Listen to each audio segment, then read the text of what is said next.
Welcome to the Underground Nation podcast, where shadows speak louder than the spotlight. Your host with the ghost of bounce Ball Boogie is in the building, digging up truth, spitting fire, and resurrecting voices from the underground. Tonight, we summon something different. The demon himself steps into the circle. The myth, the menace, the madness, Azaroth Kane. What happens when hip-hop's haunted hero sits down with a lyrical demon? You're about to find out. This is Underground Nation Podcast. Yo, what's up, UGN fam? You're locked into another episode of the Underground Nation Podcast, the voice of the underground, where we shine a light on the dopest rising artists, creators, and rebels shaking up the game. I'm your host with the ghost bounce Ball Boogie. And today we've got a special guest in the motherfucking building. He's a new metal powerhouse, a visual artist, and a creator who's carving his own lane in the scene. You've seen him tearing up social media, dropping heavy vibes and raw art. Please welcome the one and only Azaroth Kane. Azaroth. What's up, everybody? How's life? What's going on? Life is red over here. Yeah, I see that, man. It's looking good. We're surfing the... Lacy there, looking good. Looking great. Yeah, it's my first interview with the red beard, so pleasure's all yours, Azaroth. Right. No, nice, man, nice. Thank you so much for taking the time to crawl out of the depths of the shadows you dwell in to speak with us, bro. How are you doing, for real? I'm doing great, man. Life's good. What's going on with you? How's the Underground podcast going here? Oh my God, the Underground Nation magazine. We're about to drop the next issue here the next month or two. We're wrapping things up. I thought I was done with podcasts, and then we had you, Azaroth Kane. So you are now the last into this issue of the upcoming magazine, and have the transcript all within the magazine. It's gonna be pretty rad. Nice. I'm glad to hear it, man. Hell yeah. So I'm definitely looking forward to that.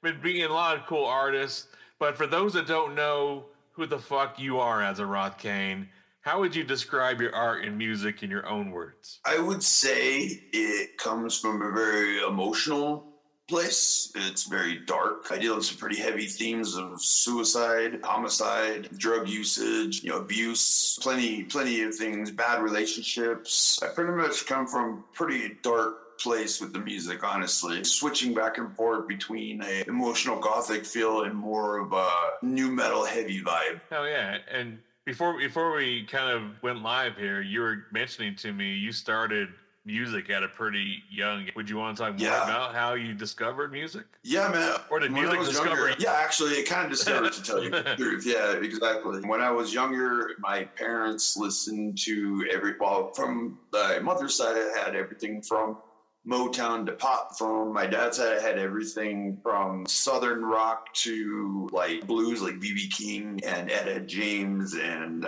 Muddy Waters, different things like that. So I kind of had a pretty diverse background already starting out. And I think I probably first fell in love with music enough to start making it on my own, probably around the age of 13, about-ish. And actually, that was due to me finding Typo Negative in particular. Peter Steele's voice gripped me like some fire, man, and something about his voice and his style and everything just kind of stuck with me. And I'm like, man, that's me. One day I got to be like this. Hell yeah. And I've been doing it ever since. Man, that's incredible. Typo Negative is a fucking radical band that I think not many people really talk about them much. Oh yeah, dude. No, Peter Steele, Johnny Kelly, all of them. I love. That is my all-time favorite band. For all the music that I do, they're still number one. They're still my top favorite band. Oh hell yeah! Where did the name Azaroth Kane come from? Is there a story or a meaning behind it? Actually, there is. It's not really a happy story, I guess, but it is a story. Hit us. Originally, when me and my wife got together and we decided that we were going to have children, we did the great battle of the names between the two of us. If it was a boy or a girl, we're going to name that. Well, each one of us had our names picked out. And we ended up having a daughter. And so my wife decided that a mixture of her sister and my sister's name would actually become her name. But if I had a choice in the matter, my daughter's name was going to be Isis Belladonna. And if I had a son, his name was going to be Azaroth Kane. And the reason why I chose that is because I'm a firm believer in duality and balance. And if you think of the names, Isis is a name of a goddess of love and fertility and other things. And on the opposite side of it, it's Belladonna, poison. Something that kills you. Same thing with Azaroth Kane. Kane being the name of a protector, a great protector, mythology, and then Cain, the first murderer in the Bible. Right. So the two names kind of became synonymous with me and duality. And the Isis Belladonna name never stuck because we ended up naming my daughter something else. But since we never had a son, I decided Azaroth Kane was going to be the name that I went with instead. That way the name would at least live on. Absolutely. That's an incredible story. Very creative also between you two parents there. Yeah. We definitely haven't been quite normal. We've kind of been the Addams family, you know what I mean? Actually, I do. We're the Addams family on my block, so I get it. Yeah. Yeah. You mentioned Typo Negative being the number one influence. Can you speak of others? Yeah. Oh, yeah, man, of course. Let's see who else. Dave Mustaine. Megadeth, absolutely love the man. Love him more than Metallica. Sorry, not sorry. I like Megadeth better. I would have to say, honestly, some of my heroes though are like Dee Snider from Twisted Sister. Absolutely, the man that stood before Congress in the name of freedom of speech, especially when it came to heavy metal and won. Yes, definitely a hero of mine. Definitely. As far as like other influences and stuff, though, I definitely give credit to guys like Chris Cornell. Chris Cornell's amazing artist. Let's see, Maynard from Tool, amazing artist. Corey Taylor, huge inspiration, obviously. Stone Sour and Slipknot. Jonathan Davis, Korn.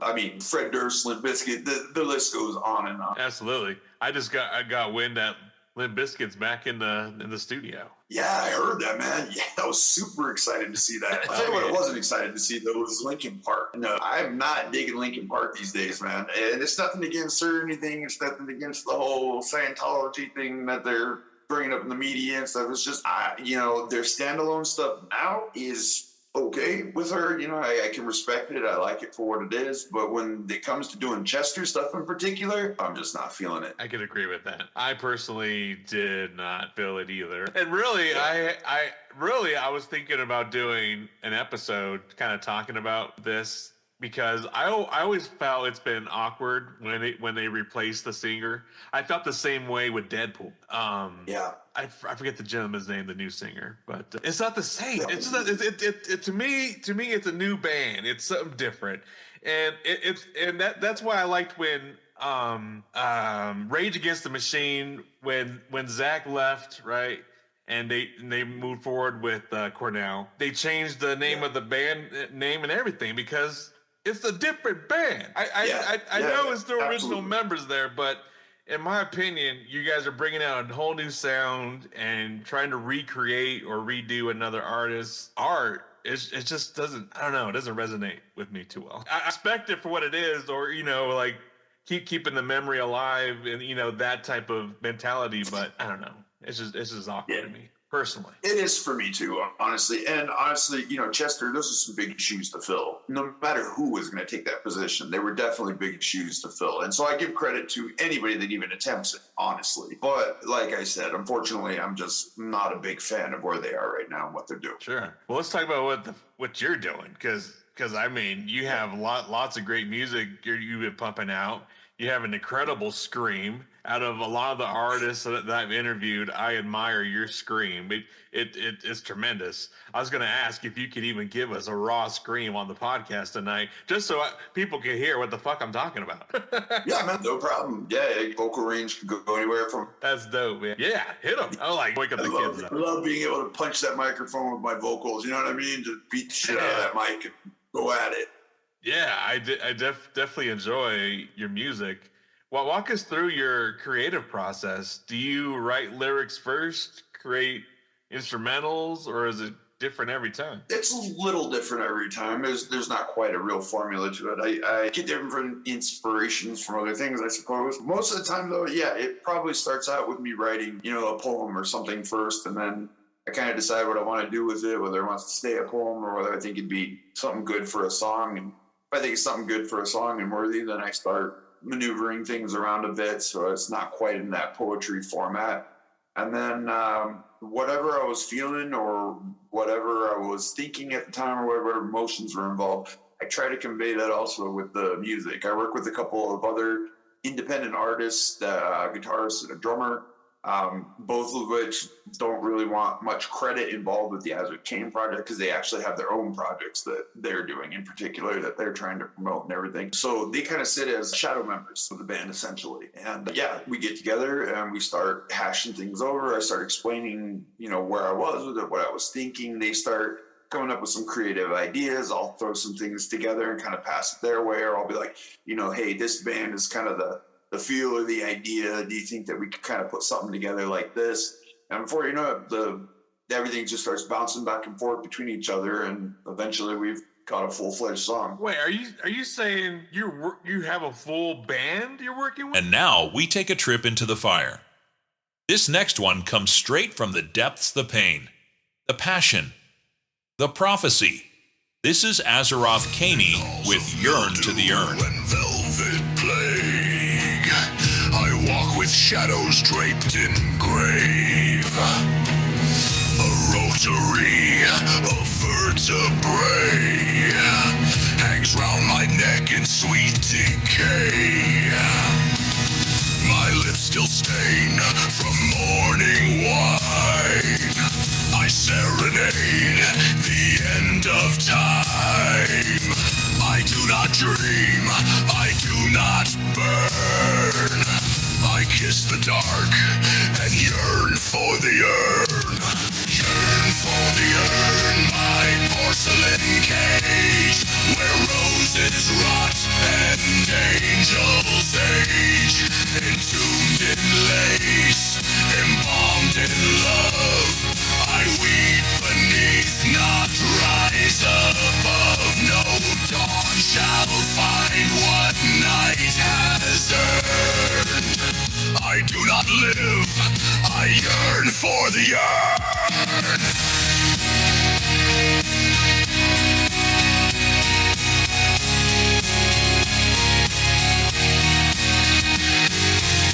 I carved a cradle in my chest for death to come.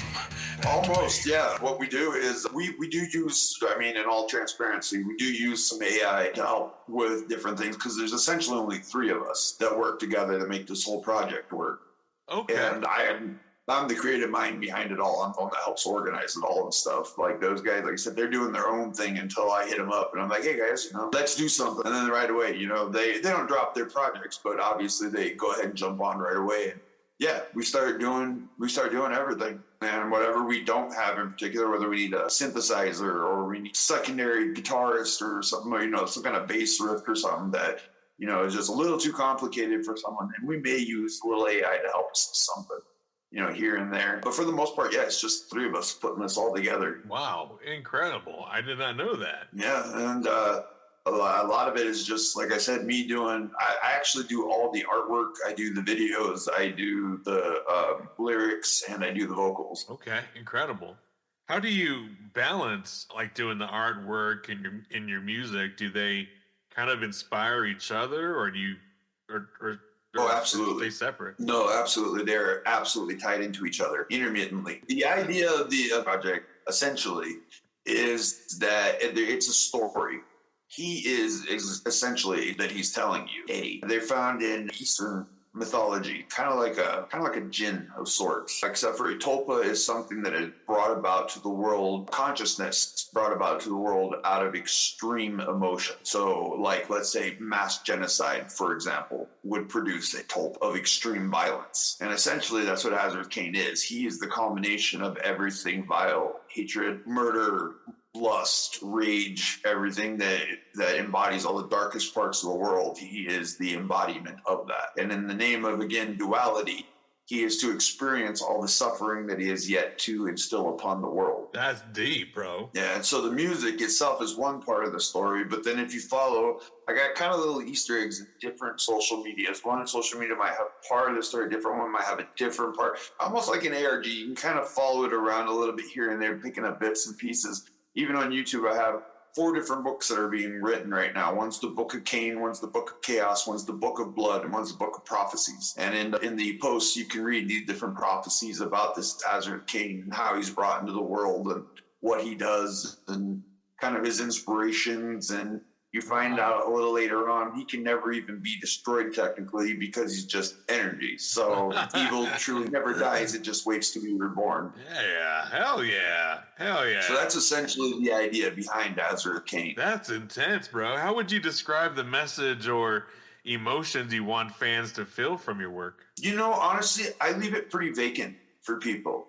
I don't like to put too much of myself or my opinions or things into it. I kind of let the music kind of speak for itself, and hopefully people will find something that they like about it that they resonate with. Hell yeah. Could you tell us about your most recent project? You know, like what inspired it? What challenges did you face putting it together? Yeah, probably one of the newest ones that raised quite a few challenges was I just worked with a new artist. We just did a collab, Tennessee Reaper. We just did a song called Stack 'em Deep, 6 Feet Down. And that's definitely a very heavy Memphis, down south, grimy rap mixed with this new metal type blend that kind of jumps at you in the song kind of out of nowhere. Yeah, that's awesome. I saw that you're open to collaborations. Who's on your dream collaboration list, either indie or a mainstream? Oh man, there's so many. I got to give a shout out to my buddies, man. The guys I've been working with the most right now for productions. Absolute man. I love him. Dear friend of mine. Is he human? Absolutely amazing artist. Great guy. Machine Aeon. Excellent heavy metal artist. Very good. Love working with him. Yeah, let's see who else. Oh, and of course, Tennessee Reaper.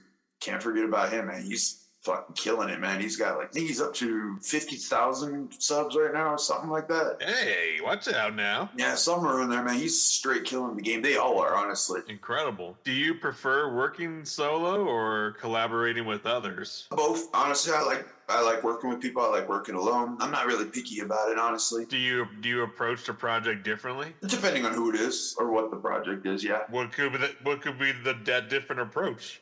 From your own solo track to a collaboration? Not much, honestly, other than okay, I got one called Obituary in particular that I did with a girl called The Fallen. And there was the chorus. I knew how I wanted that chorus to be, but I could not get my vocals to do what I wanted it to do. You know what I mean? It was supposed to be a very soft, very gentle part of it. And I couldn't, as much as I tried, I couldn't pull it off. And so I ended up talking to a friend of mine about a girl that he had on his track. And I'm like, hey, do you think maybe she might be interested in doing something with me? And he was like, well, we'll talk it over. And all of a sudden I got an email out of nowhere from somebody I didn't know that sent me this, this track. And I was like, oh man, this is amazing. Who is this? And yeah, it was her. She sent me some stuff and I'm like, oh, I was like, okay, well, this is what I'm about. This is kind of what I was thinking. I sent her the open track with just my vocals and a blank one too, just kind of see if she could mess around with some stuff. And yeah, that was how we worked back and forth until we got the song hammered out. Other ones, if it's just me in particular, like I said, me and the guys will get together and we'll bounce ideas back and forth off of each other and get things recorded and get stems sent off and do whatever. And then before you know it, it's honestly just a lot of bouncing back and forth, a lot of feeding off of each other. And sometimes maybe it might just even start with just, hey man, what are you doing? I wrote this riff today, and all of a sudden we'll have a full end. That's incredible. This episode of the Underground Nation podcast is proudly sponsored by Vivint, the leaders in smart home security. Because even in the shadows, you gotta protect your kingdom. From video doorbells to smart locks, cameras, sensors, and full touchscreen control, Vivint gives you eyes where you can't see and peace of mind when it's needed most. Keep your home safe. Keep your grind strong. Protect what matters, even when you're underground. Visit Vivint.com today or call Ryan Chavez directly at 720-303-203 to lock in a special promotion. Available nationwide.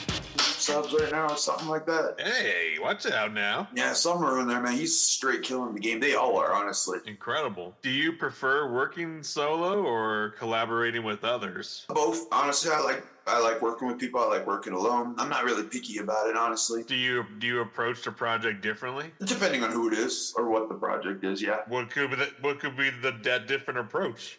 from your own solo track to a collaboration? Not much, honestly, other than like, okay, I got one called Obituary in particular that I did with a girl called The Fallen. And there was the chorus. I knew how I wanted that chorus to be, but I could not get my vocals to do what I wanted it to do. You know what I mean? It was supposed to be a very soft, very gentle part of it.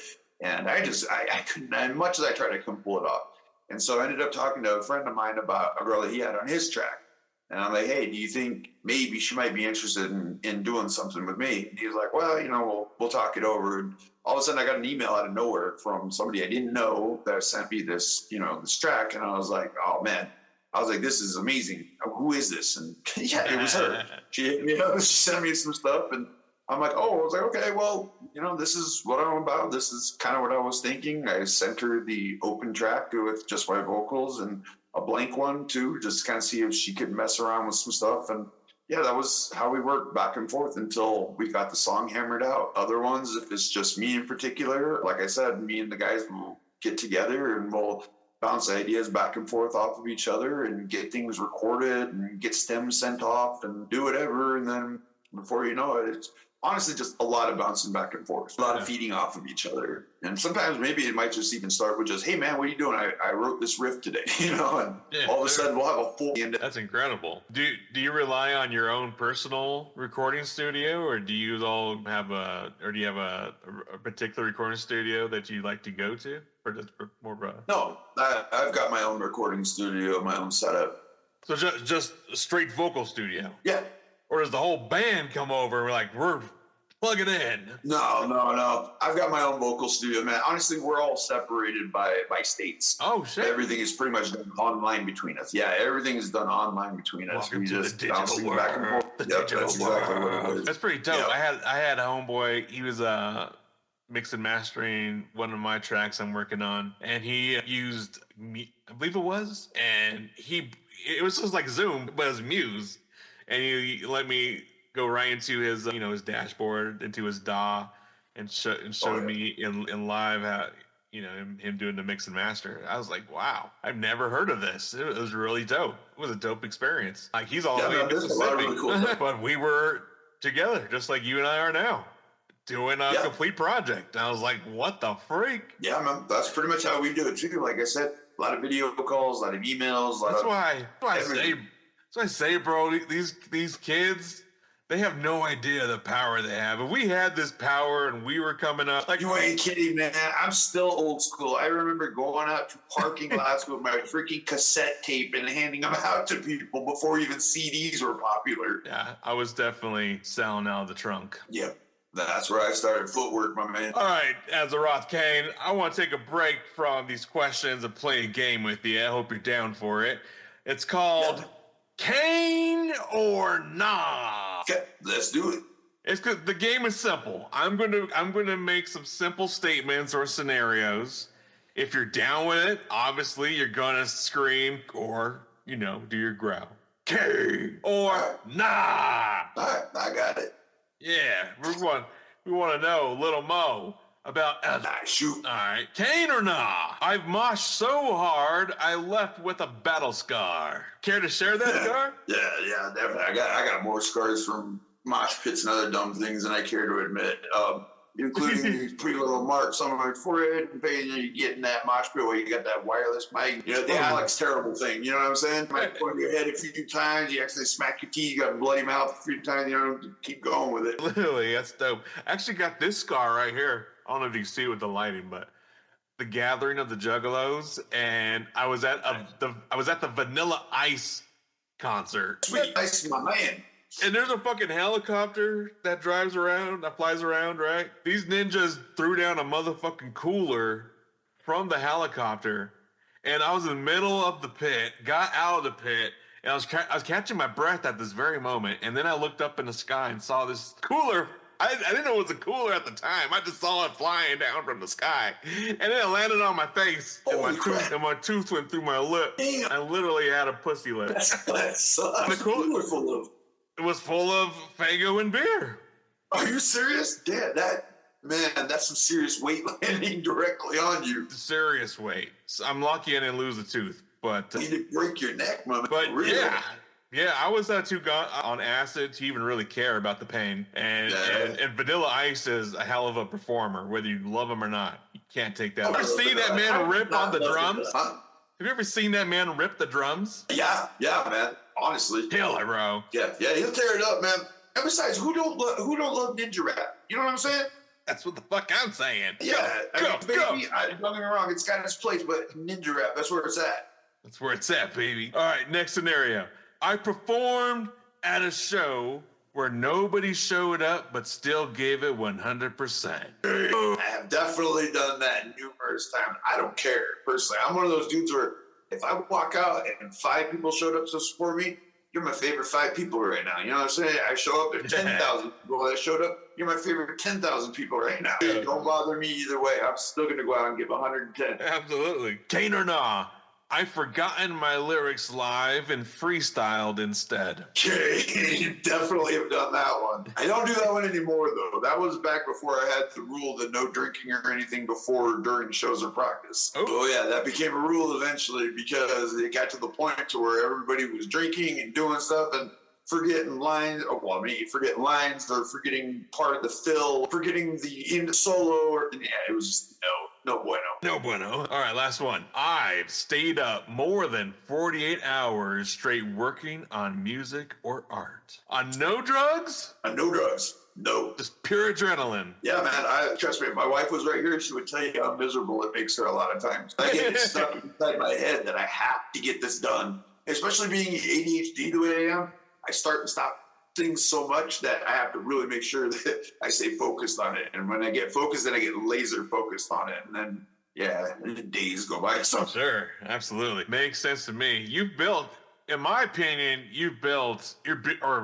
building a solid following on social media. You've been stacking up on your YouTube and such, which I find a lot of dope music that you share with me on there. What role has social media played in your career so far? A big one.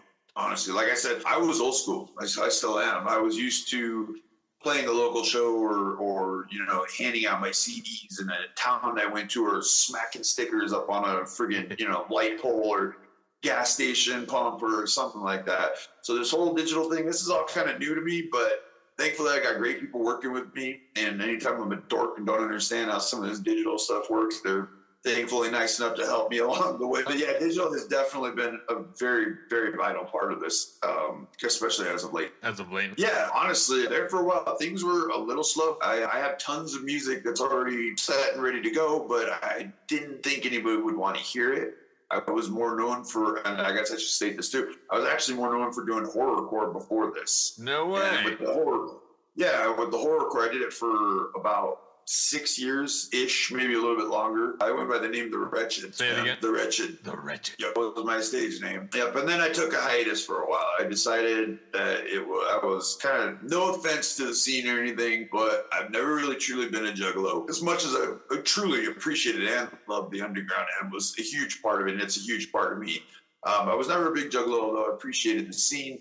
I was more into the really dark side of the horrorcore scene, I guess. To me, and I again mean no offense to anybody, but to me, the ICP thing was a little vanilla. You know what I mean? I liked more of the scum. I liked more of the insane poetry. I liked more of the, let's see, who else? I liked the satanic. I liked Loki. Loki's my man. I love Loki. That was more of the stuff that I was geared towards. Hell yeah, that's dope. And so you decided just to go to the darkest level and to just pull us all in there. A little bit, with the theatrics of the Azaroth Kane project, a lot of that comes from 2 different aspects. One of them, all my life, especially when I was younger, I've either been in martial arts or something, and wrestling when I was younger was a big deal, like WWW, ECW. Right. Like I used to love watching the characters come out, like Vampiro and Kane and The Undertaker, and these characters these guys would create.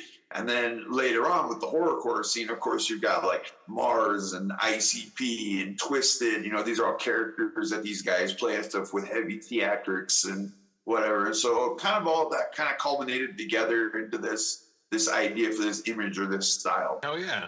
You often talked about building a community. How important is that connection to you as an artist? Extremely.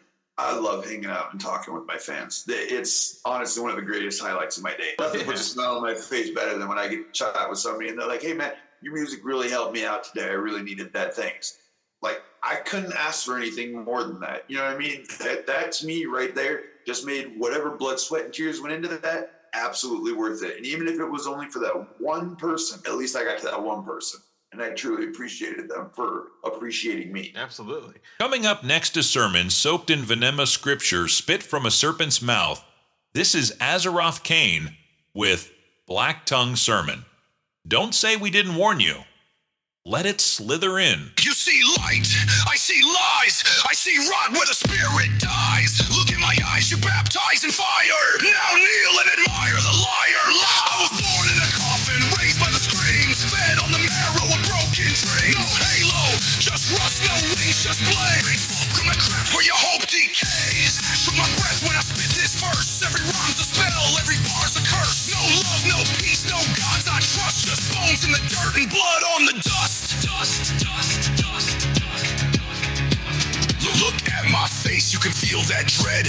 Bat-winged skull eyes burning red. Sigil in the sockets, demonic code. You decode it wrong, your mind explodes. Ain't no heaven in the text I wrote. Just venom on the lines and a slit in your throat. I ain't rap, I'm wrath, I'm plague and flow. I'm a sermon with fangs and a beat that's slow. Steel in my eyes, don't blink, don't pray. I turn temples to tombs when I step on stage. Azaroth Kane, the voice in the void.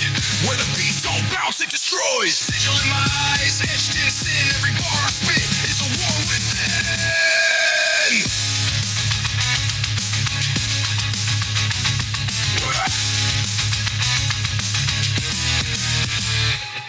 Black tongue gospel, I don't need a hook. Every line got teeth, every stare gets shook. Wanna speak my name, better carve it deep. Better scream it loud in your nightmare sleep. I don't flex, I infest, I infect like truth. I'm the stain on the page when the preacher's mute. I don't rhyme to rhyme, I conjure storms. I'm the ritual. What's an example? What's the best interaction you've ever had with the fan? Oh, man. I've had people tell me before that, you know, they're appreciative of the music because it's nice to know that somebody else feels that way. You know what I mean? That somebody else has been in that dark place before.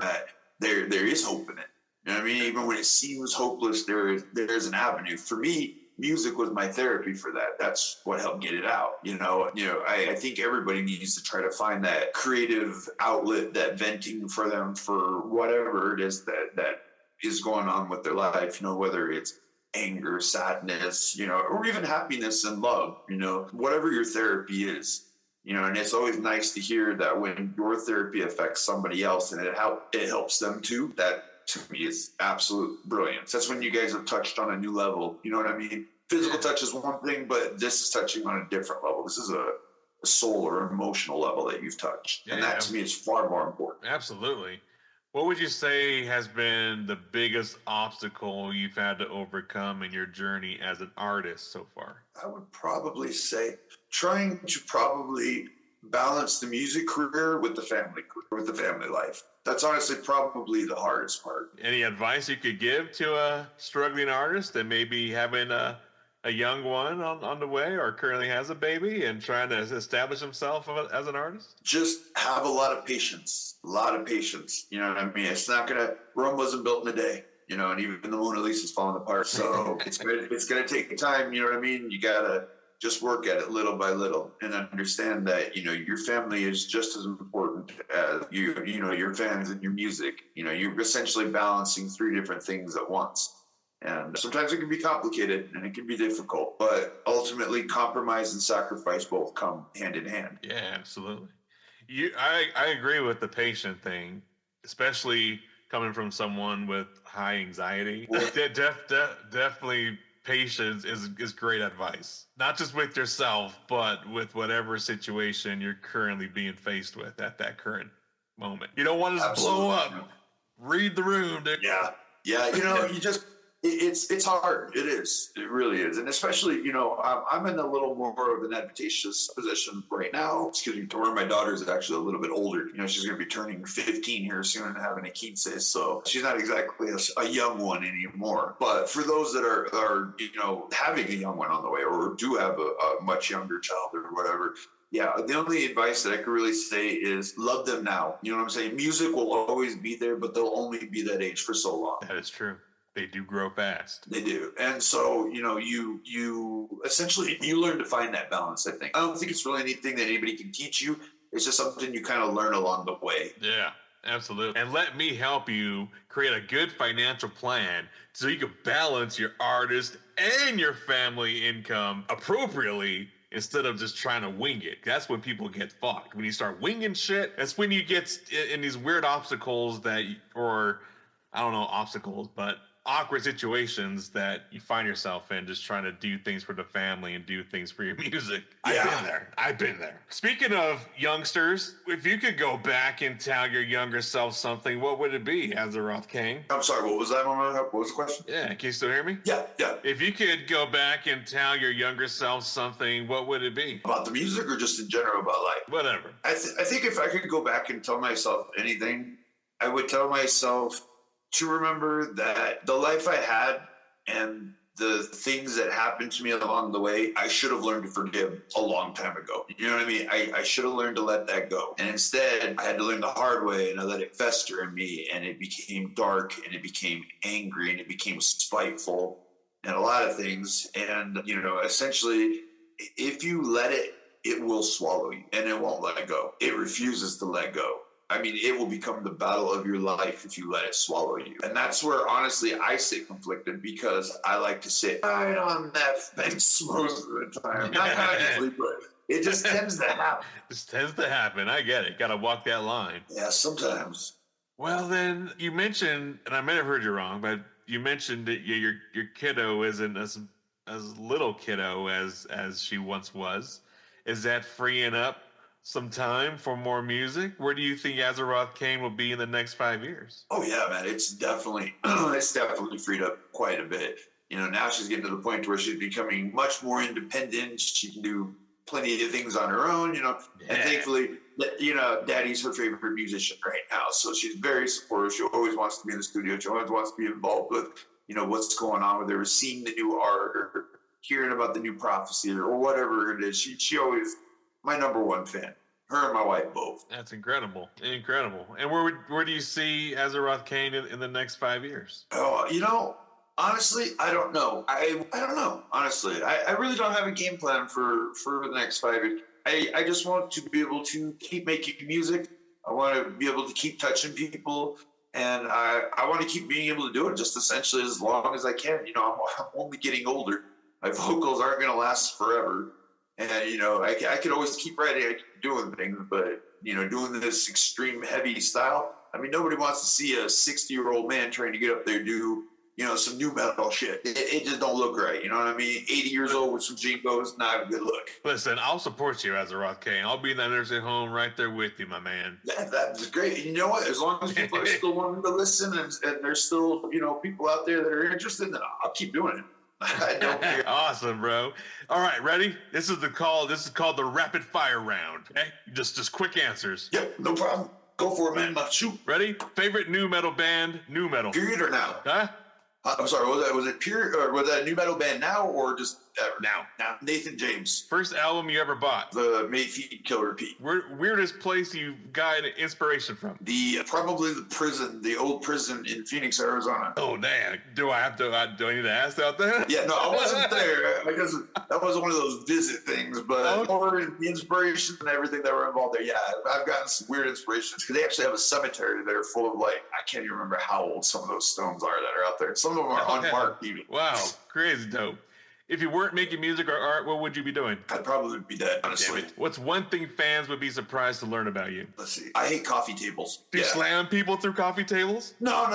Honestly, I just don't like how coffee tables have to be pigeonholed to the name coffee, because I don't really drink coffee that much. So why can't I have a lemonade table or a tea table, or you know what I mean? Why does it have to be a coffee table? And anytime you refer to it as anything else, people just look at you like you're fucking dumb. Let's put it on the tea table. Yeah, put it on the book table. What the hell's a book table? It's right there in the middle of the living room. It's right in front of the freaking couch. What do you think? Oh, you mean the coffee table? No, I don't mean the coffee table. The tea table. Yeah, it's the table. Or we can just make it a weed table. Oh, yeah, you got it.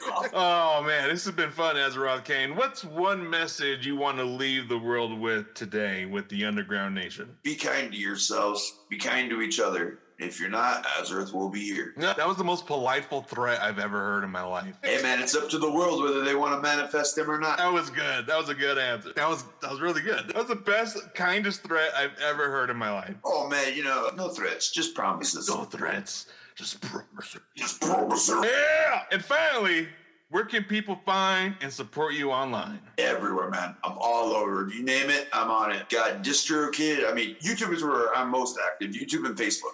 If you get on there, you hit me up on Messenger, it's guaranteed. You're not going to talk to a bot. You're not going to talk to an algorithm. It's me you're going to be talking to. And and I'm open to talk about anything with anyone. If anybody goes through any of my comments, I'm an open book. Talk to me, I talk back. There you go. Go talk to Azaroth Kane yourself. Do it now before he comes and talks to you, motherfucker. That's right. Man, what a ride. Big shout out to Azaroth Kane for pulling up and blessing us with these stories, the insights, and the vibes. If you're not already tapped in, go follow him on all platforms. Can I just Google Azaroth Kane? I probably can just find everything all at once. Yep, absolutely. I got a Linktree, I got Facebook, I got Instagram, I got X, I got Lemonade, I got TikTok, I've got YouTube, I'm pretty much everywhere. Wow, you're just all over there. You got an X drinking Lemonade on Instagram with some kind of what? Yeah, YouTube. With some kind of YouTube? Oh, man, thank you so much for the support. We love your art. You definitely got our support. Definitely your next drop, send it over to us. We want to help you push that shit. You got it? Send it on over. We're going to push it. This has been the Underground Nation podcast, where the underground always rises. I'm Bounce Ball Boogie Woogie, signing off with Azaroth Kane. Until next time, stay real, stay raw, and stay underground, baby. Yeah. Yo, if you live for the underground, it's time you read what the underground breathes. Underground Nation magazine, where real stories, raw talent, and unapologetic truth rise from the streets to your screen. From indie artists to underground icons, from graffiti walls to mic stands, we cover the culture that corporate media is too scared to touch. Music, interviews, art, game you can't find anywhere else. Tap in, now visit underground-nation.com. Don't forget the dash. We ain't mainstream. We're Underground Nation.